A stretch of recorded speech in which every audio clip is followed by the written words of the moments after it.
구약 1028면에 있는 이사야 48장 12절부터 22절까지의 말씀입니다. 12절부터 22절을 저와 성도님들이 한 절씩 교독하도록 하겠습니다. 제가 먼저 읽겠습니다. 야곱아, 내가 부른 이스라엘아, 내게 들으라. 나는 그니 나는 처음이요 또 나는 마지막이라. 과연 내 손이 땅의 기초를 정하였고 내 오른손이 하늘을 펴나니 내가 그들을 부르면 그것들이 일제히 서느니라. 너희는 다 모여 들으라. 나 여호와가 사랑하는 자는 나의 기뻐하는 뜻을 바벨론에 행하리니 그의 팔이 갈대아인에게 임할 것이라. 그들 중에 누가 이 일들을 알게 하였느냐. 나 곧 내가 말하였고 또 내가 그를 부르며 그를 인도하였으니 그 길이 형통하리라. 너희는 내게 가까이 나와 이것을 들으라. 내가 처음부터 비밀이 말하지 아니하였나니 그것이 있을 때부터 내가 거기에 있었노라 하였느니라. 이제는 주 여호와께서 나와 그의 영을 보내셨느니라. 너희는 구속자시요 이스라엘 거룩하신 이이신 여호와께서 이르시되 나는 내게 유익하도록 가르치고 너를 마땅히 행할 길로 인도하는 내 하나님 여호와라. 내가 나의 명령에 주의하였더라면 내 평강이 강과 같았겠고 내 공의가 바다 물결 같았을 것이며 내 자손이 모래 같았겠고 내 몸의 소생이 모래알 같아서 그 이름이 내 앞에서 끊어지지 아니하였겠고 없어지지 아니하였으리라 하셨느니라. 너희는 바벨론에서 나와서 갈대아인을 피하고 즐거운 소리로 이를 알게 하여 들려주며 땅끝까지 반포하여 이르기를 여호와께서 그의 종 야곱을 구속하셨다 하라.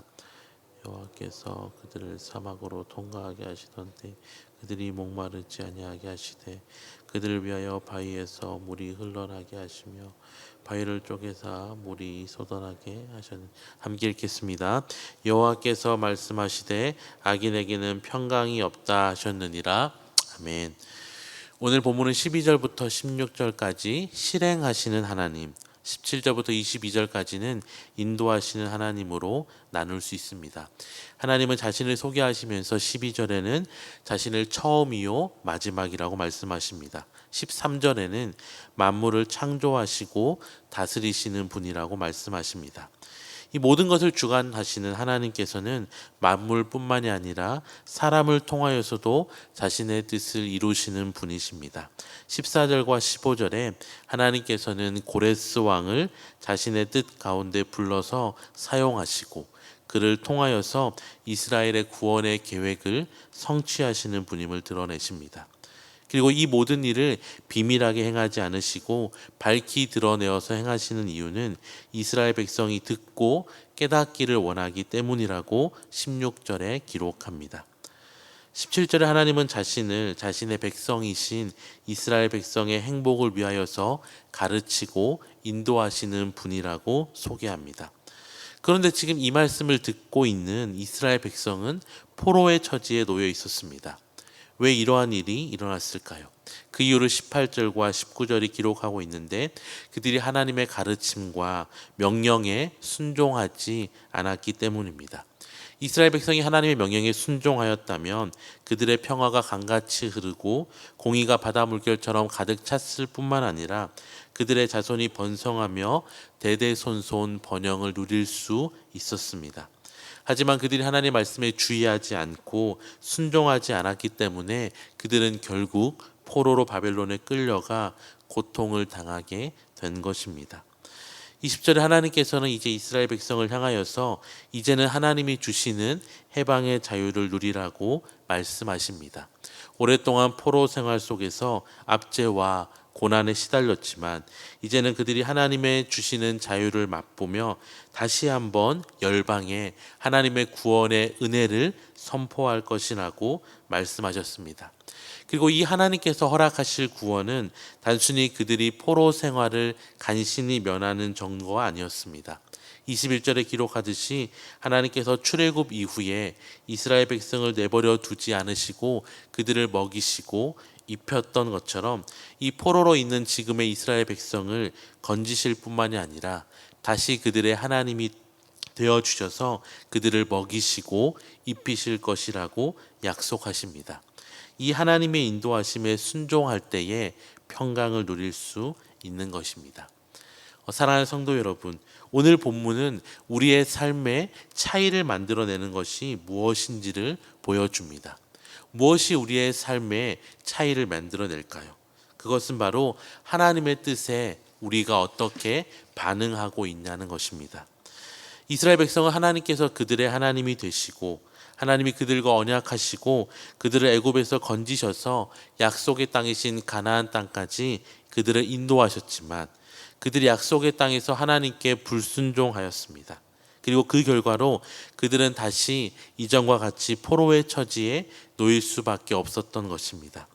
하나님이 우리에게 보이신 뜻에 불순종할 때에 그것이 바로 죄악이 되는 것이고, 본문 22절에서 선포하듯이 죄악을 저지르는 악인은 평강을 누리지 못하는 삶을 사는 것입니다. 그래서 우리의 삶에 매일매일의 태도가 중요합니다. 우리가 이전에 잠언을 통해서 살펴보았듯이 우리의 삶의 선택은 크게 지혜로운 선택과 미련한 선택으로 나누어집니다. 하나님의 뜻은 불변하십니다. 하나님께서는 이미 자신의 기쁘신 뜻을 성경을 통하여서 우리에게 알려주셨습니다. 중요한 것은 이미 주어진 그 하나님의 뜻을 우리가 순종하느냐, 아니면 이스라엘 백성처럼 순종하지 아니하냐는 것입니다. 하나님의 뜻대로 순종하는 것이 지혜로운 삶입니다.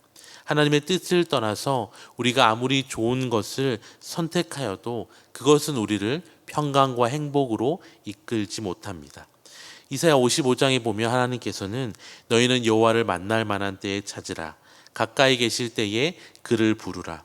악인은 그의 길을, 불의한 자는 그의 생각을 버리고 하나님께로 돌아오라고 권면하십니다. 우리의 삶이 지금 어느 자리, 어느 모습으로 살아가든지 이 하나님의 말씀을 진리로 믿고 우리의 길을 다시 한번 돌이킬 때에 하나님께서는 다시 우리에게도 은혜를 베푸실 것입니다. 이제는 우리의 모든 수치를 덮으시고 말할 수 없는 평강으로 우리의 삶을 다시 가득 채우실 것입니다. 이 아침에 기도할 때에 먼저는 하나님을 경외하는 지혜를 달라고 기도하시고 하나님의 인도하심을 따라서 오늘 하루도 살게 해달라고 기도하시는 저와 우리 모든 성도님들이 되시기를 주님의 이름으로 축원합니다. 기도하겠습니다. 하나님 아버지, 오늘도 우리를 기도의 자리, 하나님의 임재의 자리로 불러주시니 감사합니다. 우리는 약하여서 늘 하나님의 뜻을 순종하기보다는 미련하게 우리의 고집과 지혜를 의지하며 살아가는 죄인임을 고백합니다. 모든 것을 주관하시며 인도하시는 하나님께서 우리를 자녀 삼아주시고 우리의 행복을 위하여서 기쁘신 뜻을 보여주셨음을 믿고 이 하나님의 말씀에 순종하며 살아가는 오늘 하루, 그리고 우리의 인생이 되게 하여 주시옵소서. 다시 한번 하나님이 주시는 평강이 내 안에 흘러넘치는 복된 은혜를 누리게 인도하여 주시옵소서. 감사드리며 예수님의 이름으로 기도드립니다.